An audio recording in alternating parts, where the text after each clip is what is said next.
Bonjour et bienvenue dans une autre vidéo de la série des porte-avions. Cette semaine, ça va être celui qui est en position numéro 19 dans mon classement, soit le C-550, le Cavour de la Marina Militare, de la marine italienne. Avant d'aller plus loin, je veux vous dire, si vous avez des commentaires ou des questions concernant cette série-là, ne vous gênez pas. Vous avez juste à les inscrire sous la vidéo dans la section commentaires. Et maintenant, on va faire, tantôt, je vais faire un petit historique du Cavour. Et surtout, au début, je veux savoir qui est Cavour. D'où est-ce qu'il vient, ce monsieur. Donc, sans plus tarder, on va commencer la vidéo. Camillo, Paolo, Filippo, Giulio, Benso, comte de Cavour.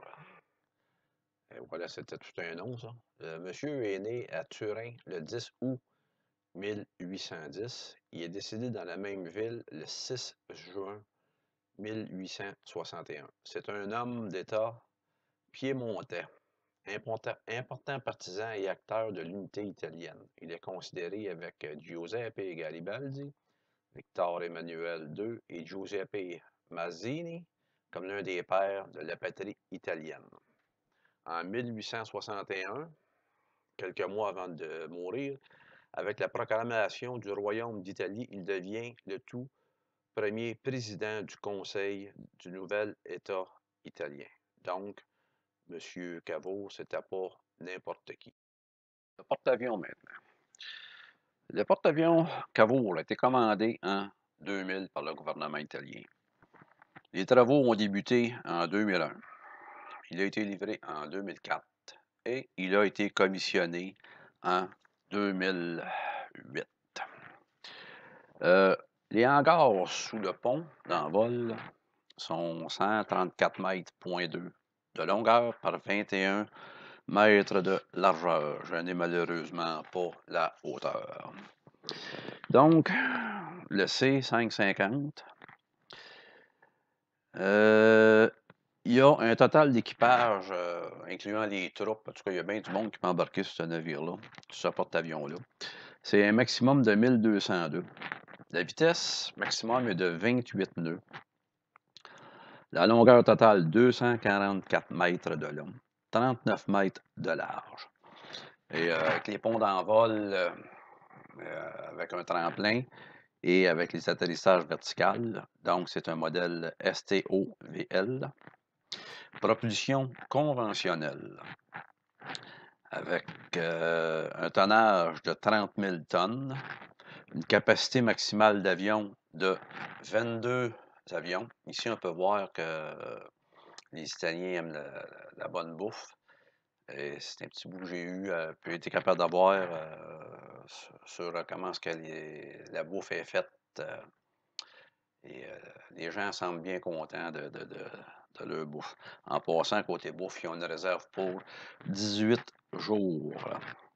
Et l'autonomie du porte-avions est de 5000 milles nautiques. Et les 4 moteurs, turbine GE Fiat, General Electric Fiat, et ils développent une puissance totale de 118 000 chevaux vapeur. Il y a seulement 2 hélices sur le porte-avions. 2 hélices pour la propulsion. Et avec un tir en dos de 8,7 mètres. Et voilà, c'était pour un petit peu les points techniques. En janvier 2010, le Cavour a été envoyé en Haïti dans le cadre de l'opération White Crane, l'opération italienne de secours suite au tremblement de terre de 2010 en Haïti. Il s'agissait de la première mission du porte-avions où il a complété les efforts internationaux pour apporter de l'aide aux victimes du tremblement de terre de 2010. Ce porte-avions, en fait, remplit des fonctions de commandement d'opérations aériennes et de transport de matériel lourd. De plus, le Cavour, en tant que navire d'assaut amphibie, peut déployer 325 membres d'infanterie de marine présents à bord grâce à 4 LCVP. C'est un porte-avions, mais polyvalent. Le porte-avions de la marine italienne Cavour a quitté l'arsenal militaire maritime de Tarente après avoir terminé une période de réaménagement et de mise à niveau de 16 mois pour faire fonctionner les F-35B Joint Strike Fighter. Les interventions techniques effectuées à bord du porte-avions comprenaient la révision du poste de pilotage avec de nouveaux revêtements de pont.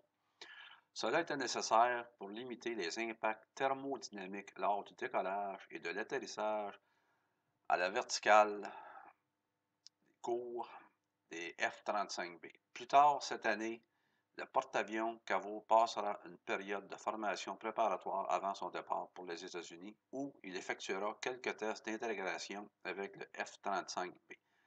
Ces activités représenteront les premières étapes importantes pour atteindre la capacité opérationnelle initiale du porte-avions avec sa capacité renouvelée de l'aviation navale italienne. La marine italienne a commandé un total de 15 avions de combat F-35B. L'armée de l'air italienne a le même montant en commande, en plus d'environ 60 modèles F-35A. Le Caveau dispose de 2 canons de 76 mm auto Melara 76/62 contre avion ou navire. Il dispose de 3 canons auto Malera KBA 25/80 de 25 mm contre des embarcations légères associées à 2 radars de conduite de tir NA-25 XP. Il dispose aussi de 4 fois 8 missiles Aster 15 contre avions associés à un radar de conduite de tir SPY-790 MPAR.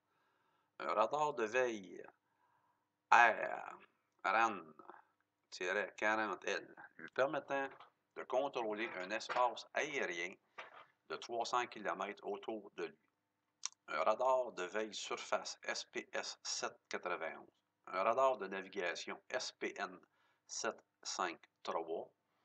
Un système de veille infrarouge SASS. Un sonore d'étrave SNA 2000 pour la détection des mines et 2 lance-leurs de contre-mesure anti-torpille SLAT. C'est tout pour l'ami Caveau.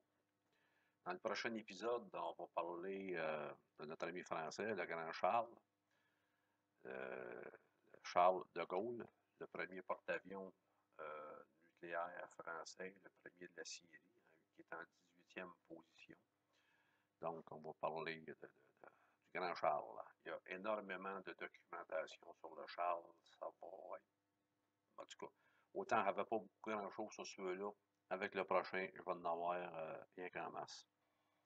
Sur ce, je tiens à vous remercier de prendre le temps de m'écouter. Si vous avez apprécié, ben, un petit coup de pouce, ça fait toujours plaisir. N'oubliez pas de vous abonner si ça vous tente. Et après ça, la petite clochette pour les prochaines notifications. Sur ce, ben, je vous remercie énormément et je vous dis à la prochaine.